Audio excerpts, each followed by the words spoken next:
सचेतन सचेतन। परमात्मा के प्यारे भक्तों, आज मनुष्य ज्ञान के शिखर पर पहुंच चुका है, लेकिन आध्यात्मिक ज्ञान में दिशाहीन होकर अंधकार में खड़ा है।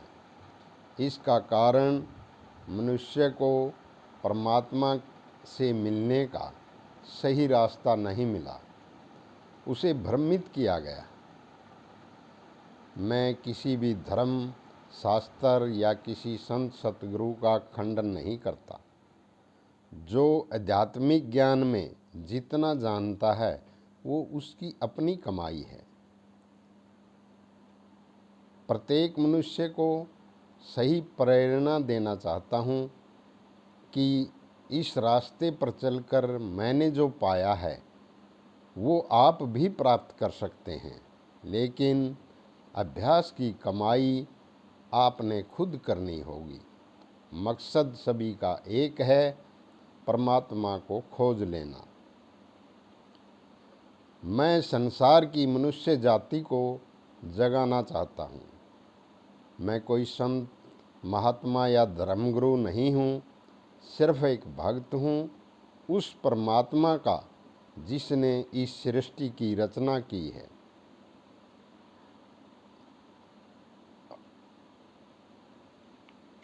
परमात्मा के प्यारे भक्तों, आज का विषय रहेगा संसार में भगत का भटकाव। ये भगत क्यों भटक गया रास्ते से? संसार में ऐसे कई पाखंडी हैं जो कि आध्यात्मिक ज्ञान और मुक्ति के सच्चे खोजियों की भावनाओं के साथ खिलवाड़ करके उन्हें भटका देते हैं।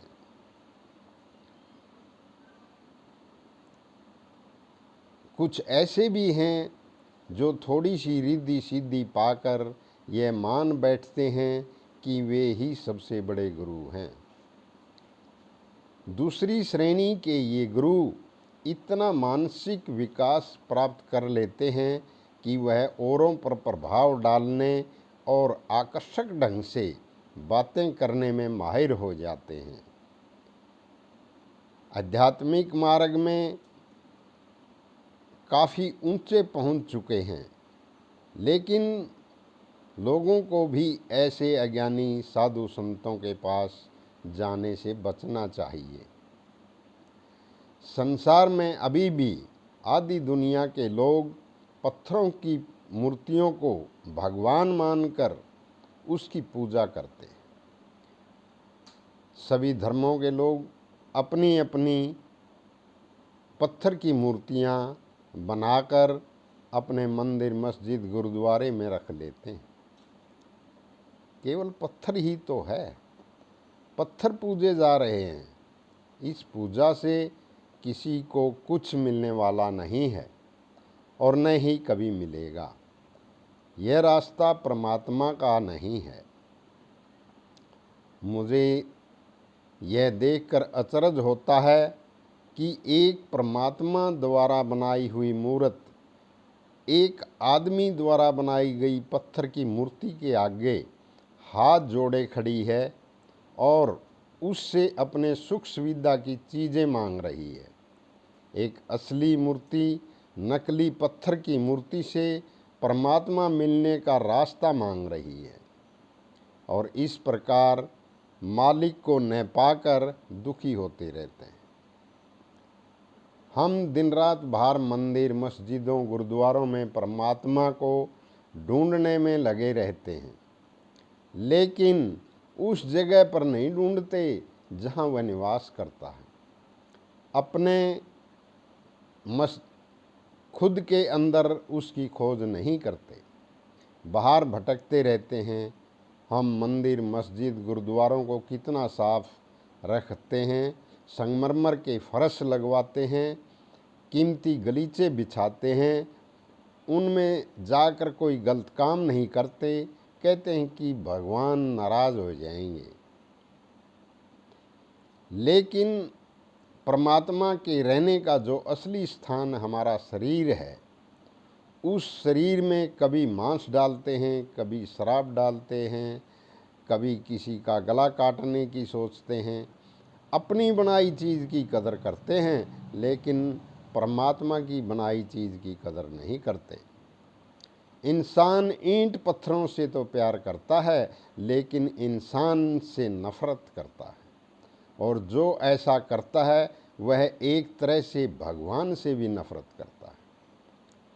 कुछ लोग कहते हैं कि वह इतना बड़ा परमात्मा जो सबका दाता और बादशाह है, जिसने इस सृष्टि की रचना की है, वह इस मनुष्य के छोटे से शरीर में कैसे आ सकता है। वे सोचते हैं कि वह तो किसी मंदिर, मस्जिद या गुरुद्वारे में ही होगा, या फिर किसी पहाड़ के ऊपर, आसमान के ऊपर बैठा होगा। इसलिए वह परमात्मा को बाहर ही ढूंढते हैं। प्यारे भक्तों, संसार में सबसे बड़ी खोज उस परमात्मा की है। जिसने जीते जी उसको खोज लिया, उसका ही जीवन सफल होता है, बाकी सब भ्रम में है। जीवन का रस कुछ ही लोग लेते हैं। जो उसे खोज लेते हैं वो जान जाते हैं कि परमात्मा हमारे अंदर ही विराजमान है, और जान लेते हैं कि मैं कौन हूँ। भक्ति का अर्थ गाना बजाना नहीं है। गाने बजाने का अर्थ सुर, ताल व शब्दों से होता है। भजन गाना, रागनी गाना और गीत गाना, ये सब मनोरंजन के विषय हैं। मनोरंजन करना बुरी बात नहीं है, और मनोरंजन करना भी चाहिए, क्योंकि मनोरंजन करने से मनुष्य तनाव मुक्त हो जाता है। ये सब कवि के विषय हैं, आध्यात्मिक ज्ञान के विषय नहीं हैं। भजन, रागनी और गीत आदि में ज्ञान व उपदेश तो होता है, जोश भी होता है, मनोरंजन भी होता है, होश भी होता है, परंतु आध्यात्मिक ज्ञान या उसकी विधि नहीं होती। परमात्मा को पाने का रास्ता नहीं होता। आप यह मत सोचना कि हम ढोलक बजाकर, गाने गाकर उस परमात्मा की खोज कर लेंगे। यदि ऐसी सोच रखेंगे तो आप अंधेरे में हैं। भक्तों, आज समाज व व्यक्ति में जो अशांति, अराजकता, भेदभाव, अन्याय और अनीति का बहुत बोलबाला है, ये सब हालात परमात्मा के बनाए हुए नहीं हैं। ये सब खुद मनुष्य ने बनाए हैं, भ्रम या प्रेरणा की वजह से बनाए हैं, जिनकी वजह से व्यक्ति हर रोज नई समस्याओं में फंसता जा रहा है। जिस हालात में मनुष्य आज अंधेरे में खड़ा है, उससे निकलने का हल भी खुद इस मनुष्य ने ही खोजना पड़ेगा। मनुष्य अपनी बुद्धि व विवेक से सामूहिक हित को ध्यान में रखते हुए इस नरक जैसे जीवन से अपने आप को निकाल सकता है, और विकास, उन्नति व शांति को प्राप्त कर सकता है। लेकिन ये तभी संभव है जब व्यक्ति सिर्फ अपने बारे में न सोचकर सभी के बारे में सोचे। भक्तों, लोग अपनी जिंदगी को ऐसे गंवा रहे हैं जैसे उन्हें कुछ पता ही नहीं। कोई ताश खेल रहा है, उससे पूछा जाए कि क्या कर रहे हो, वह कहता है समय काट रहे हैं। इसका मतलब वह जिंदगी काट रहा है, और वह काटे नहीं कट रही है। यह परमात्मा ने बड़ा गुनाह किया जो तुम्हें जिंदगी दे दी। इस जिंदगी को कोई क्लब में काट रहा है, कोई होटल में काट रहा है, कोई सिनेमा में काट रहा है, कोई कहीं काट रहा है, तो कोई कहीं काट रहा है। काटते रहो, क्योंकि तुम्हें पता नहीं है कि तुम क्या काट रहे हो। एक अमूल्य अवसर जहाँ इस दुनिया की सारी संपदा बरस रही है, जहाँ जीवन की एक परम अनुभूति हो सकती है, जहाँ भीतर सूरजों का सूरज उग सकता है, जहाँ भीतर अमृत की धारा बह सकती है और मौत भी कुछ ना बिगाड़ सके, जहाँ तुम उस परमात्मा से जुड़ जाओ, उस समय को तुम ताश खेल कर काट रहे हो। यह समय व्यक्ति के लिए कितना महत्व रखता है, इसका अंदाज़ा व्यक्ति को नहीं है। प्यारे भक्तों, जिस भी व्यक्ति ने यह स्वीकार कर लिया कि जिंदगी में हर बात का जिम्मेवार मैं खुद हूँ, उस व्यक्ति के जीवन में क्रांति घट सकती है और किसी के जीवन में क्रांति नहीं घटती। सब बहाने करते हैं बात को टालने के, अपने ऊपर से बोझ हटाने के।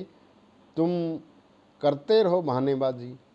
यदि आपने मूल कारण को स्वीकार नहीं किया तो तुम वैसे के वैसे रह जाओगे और वैसे ही मर जाओगे, क्रांति नहीं घटेगी। अक्सर लोग बुढ़ापे की बाट देख रहे हैं और सोचते हैं कि उसी समय परमात्मा को याद कर लेंगे, तब लोहा ठंडा हो जाएगा भाई।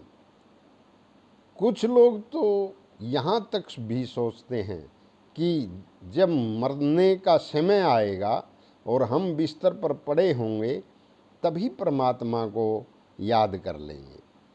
इतनी जल्दी भी क्या है, अभी तो दुनिया के रस को भोग लें, 4 दिन का रंग रास देख लें। कुछ लोग तो मरते समय गंगा जल भी पीते हैं, वेदों का पाठ सुनते हैं। इनसे क्या होगा, कुछ मतलब हासिल होने वाला नहीं है। भूल में न बैठे रहो। प्यारे भक्तों, एक बार भीतर में कमल खिल जाए, समाधि लग जाए, फिर कुछ भंग नहीं होता।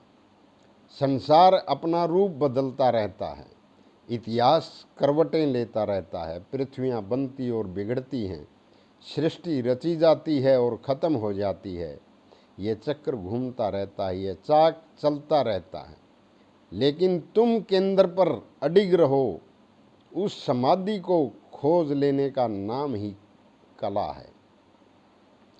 आदमी और तो सब कुछ करता है, उस एक कला को नहीं सीखता।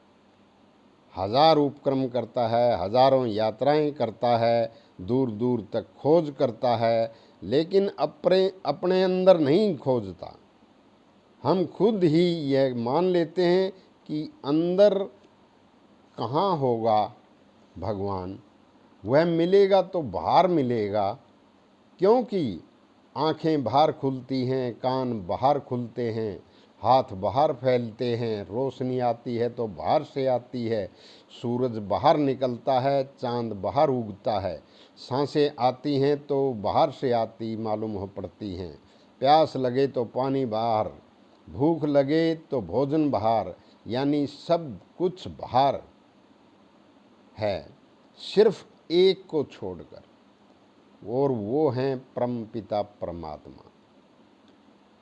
आपको ज़िंदगी में यह अनुभव ज़रूर हुआ होगा, जब कभी बीमार हुए होगे, बुखार आदि आया होगा, तो आपको भोजन में स्वाद नहीं आया। भोजन वही है, स्वाद कहाँ गया? स्वाद तो भोजन में नहीं, जीभ में होता है। जीभ तुम्हारी रोगी हो गई तो स्वाद कहाँ से आए? अगर तुम गौर से देखोगे तो तुम्हारी पंचों इंद्रियों ने ही जगत को रंग दिया है, स्वाद दिया है, रूप दिया है। यदि तुम्हारे को बीच से हटा दिया जाए तो यह जगत रंगहीन, स्वादहीन, रूपहीन हो जाएगा। इसलिए तो ज्ञानियों ने इस जगत को निर्गुण कहा है। मेरे प्यारे भक्तों, जो मनुष्य अपने को जान ले, उसने जगत का सारा सार जान लिया, और जो अपने को प्राप्त कर ले, उसे जो भी प्राप्त करने योग्य इस संसार में है वो सब मिल गया। देह तो तुम्हारी पृथ्वी से बनी है, लेकिन यदि पुकारो, प्रार्थना करो, ध्यान लगाओ, तो आकाश भी तुम में उतर सकता है, परमात्मा भी तुमको मिल सकता है। सचेतन।